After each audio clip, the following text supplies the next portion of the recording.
안녕하세요. 반갑습니다. 해피바이러스입니다. 오늘은 일요일이거든요. 제가 찍는 이날은.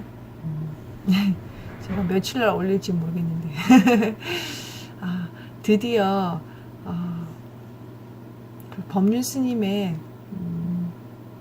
그 증문직설이 이제 봄을 맞이하여 시작했거든요. 그래서 세 번째 그 대구 수성구에서 증문직설한 내용 읽어드릴게요. 제목이 한결같이 잘해주는 남편 왜 재미가 없을까요? 내용이 많아서 좀 빠른 속도로 읽어볼게요. 빠르면 빠르다고 이야기해 주시면 좋은데. 저는 50세 주부입니다. 결혼한 지 25년이 되었습니다. 남편은 연애할 때나 신혼 때나 지금이나 25년 동안 한결같이 잘해주는데요. 저는 재미가 없고 힘들어합니다. 이제 100세 시대라고 하잖아요. 앞으로 남편을 50년 넘게 매일 봐야 하는데 소 닭 보듯 하게 돼요. 제가 갱년기여서 그런지 자식도 다 키워서 시간도 많고 등 따시고 배불러서 이런 생각이 드는 건지 모르겠습니다.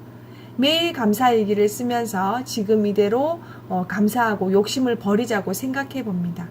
그런데도 왜 제일 중요한 남편에 대해 이런 마음이 드는 걸까요? 스님, 질문자뿐만 아니라 여기 그런 사람 많습니다. 차마 공개적으로 그런 말을 못해서 그렇지요. 솔직하게 잘 말했습니다. 저만 유독 그런 줄 알았어요. 고생이 하고 싶은가 봐요. 바람나서 고생 좀 하겠네요. 우리의 정신에는 쾌락을 느끼는 작용이 있습니다. 이 작용은 시간이 지나면 점점 줄어드는 성질이 있어요.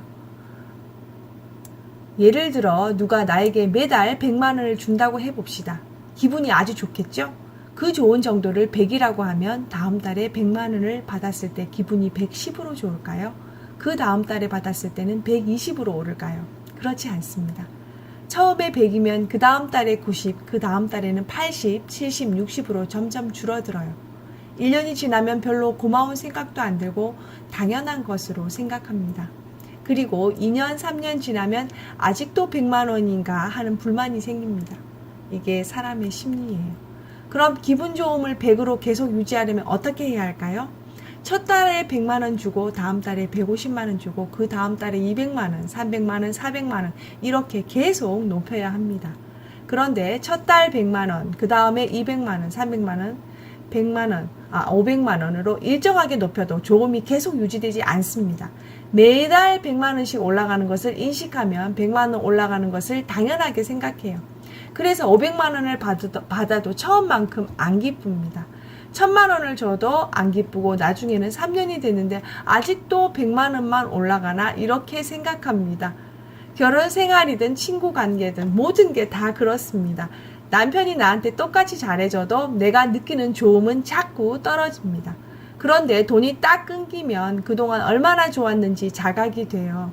100만 원도 아쉬워지지요? 그런 것처럼 남편이 죽거나 헤어지면 그때서야 남편이 얼마나 고마운 사람인지 알게 됩니다. 그때는 늦습니다. 그래서 제가 좋음에 집착하면 고생길이 열린다고 얘기하는 거예요. 질문자가 나쁜 사람이라서 그런 게 아니에요.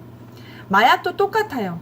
사람들이 왜 마약에 중독될까요? 마약을 처음 1g 복용했을 때 느끼는 쾌감이 100이라면 계속 1g씩 더 복용해봐도 그 쾌감이 100으로 유지되지 않습니다. 사람은 쾌감이 떨어지는 것은 못 견뎌요. 그래서 처음에 맛본 100을 느끼기 위해 마약 투여량을 늘리게 되는 겁니다. 마리화나 한 대를 피우거나 마약 1g을 복용하는 것 정도로 건강이 나빠지지는 않습니다. 쾌감을 유지하려면 갈수록 자꾸 양을 늘려야 하기 때문에 중독이 되고 건강을 해치게 되는 거예요. 술도 마찬가지입니다. 갈수록 마시는 양이 늘어나면서 중독이 돼요. 권태기가 생기는 이유도 이런 것 때문에 그렇습니다. 누구에게 도움을 받는 것도 마찬가지입니다. 스님들도 처음에는 시주를 굉장히 고맙게 생각합니다. 어려울 때 누가 시주해주면 너무 고마워해요. 하지만 시주가 일상화되면 그것을 당연하게 생각합니다. 시주하는 사람에 대해서 고마운 마음은 온데간데 없고 세금 걷듯이 당연하게 받아요. 오히려 시주하지 않는 사람을 미워하기도 하죠. 그렇게 무감각하게 됩니다. 신부나 스님들이 교만한 이유도 같아요. 사람들이 신부 스님이라고 먼저 인사를 하면 처음에는 어쩔 줄 몰라 해요. 그런데 이게 10년이 지나고 20년이 지나면 자기보다 나이가 훨씬 많은 사람도 당연히 인사하는 걸로 생각해서 거들먹거리기 때문에 교만해지는 겁니다. 모든 관료도 마찬가지입니다. 정치인도 당선되고 나서 처음에는 굉장히 겸손한데 1년 지나고 2년, 3년이 지나면 목에 힘이 딱 들어갑니다. 이게 인간의 자연스러운 심리예요. 이런 마음의 성질을 잘 경계하고 늘 감사하는 기도를 하고 살아야 만원 시조하고 한번 인사해 주는 것도 고맙게 생각하게 됩니다. 질문자가 남편에게 지루한 마음이 드는 것도 평범한 현상이에요. 보통 결혼해서 10년 정도 살다 보면 결혼은 그냥 룸메이트와 사는 거다 이렇게 생각합니다. 하지만 질문자는 룸메이트에게 연애할 때처럼 뭔가 아기자기한 것을 자꾸 요구하기 때문에 재미가 없는 거예요. 만약 질문자가 새로운 사람을 만난다면 조금 강도 높은 쾌감을 느끼겠죠. 약간 긴장도 되고 따끈따끈한 맛이 있어요. 그래서 늦바람에 손을 못 쓴다고 하는 겁니다. 이 부작용을 알고 수행을 해서 내가 남편의 조음에 중독돼서 더 많은 걸 요구하는구나. 내가 지금 지루함에 빠졌구나 하고 자각해야 해요. 그리고 남편이 살아있고 술 먹고 행패 부리지 않고 바람 피우지 않는 것만 해도 감사하다. 이렇게 감사 기도를 하면 지루함이 지나갈 겁니다. 이렇게 하는 것이 도저히 안 되는 사람도 있습니다. 그럴 때는 다른 길을 선택할 수도 있어요. 자식이 20살이 넘었으면 남편에게 말해보세요. 여보, 우리가 한번 인생을 사는데 어떻게 내가 100년을 한 남자만 보고 살겠어요? 당신은 나를 보고만 살 수 있는지 몰라도 나는 내 체질상 뭔가 다른 것도 경험해보고 싶어요. 그러니 이혼해주세요. 재산은 다 가져도 좋으니 나를 자유롭게 해주세요. 이렇게 사정을 해보세요. 다른 남자를 먼저 사귀지 말고 먼저 계약을 해지하는 겁니다. 그래야 상대가 오해를 안 합니다. 계약을 해지한 뒤에 다른 사람을 한번 사귀어 보세요.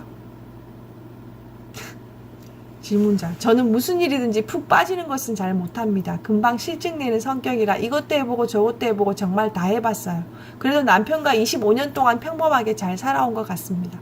스님, 25년 동안 다른 건 다 자주 바꿨는데 남자는 안 바꿨다는 얘기네요. 그것만 해도 잘했습니다.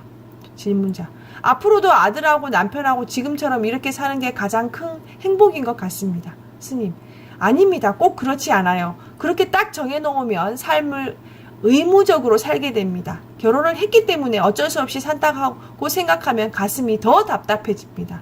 지금 남자하고 사는 게 재미는 없지만 다른 남자하고 산다고 상상해 보세요. 새로 누군가를 사귀어야 하고 새로 이해해야 합니다. 또 나이로 봤을 때 한번 결혼해 봤던 사람일 거잖아요. 그러면 애들도 있고 다른 가족도 있을 거 아니에요. 이렇게 생각해 보면 짜릿한 맛은 좀 있을지 몰라도 인간관계가 굉장히 복잡해집니다. 이것저것 다 고려해보면 그래도 지금 남편하고 사는 게 낫다. 내가 원하는 100은 아니지만 다른 사람하고 비교해보니 이 사람은 50은 된다. 이런 마음으로 살아야 삶이 지루하지 않습니다. 결혼했기 때문에 죽으나 사나 남편하고 살아야 된다고 생각하면 마치 내가 묶여 사는 것 같고 감옥살이 하는 것 같이 더 답답해집니다. 지금 남편 말고 다른 사람을 한번 고른다고 생각해 보세요.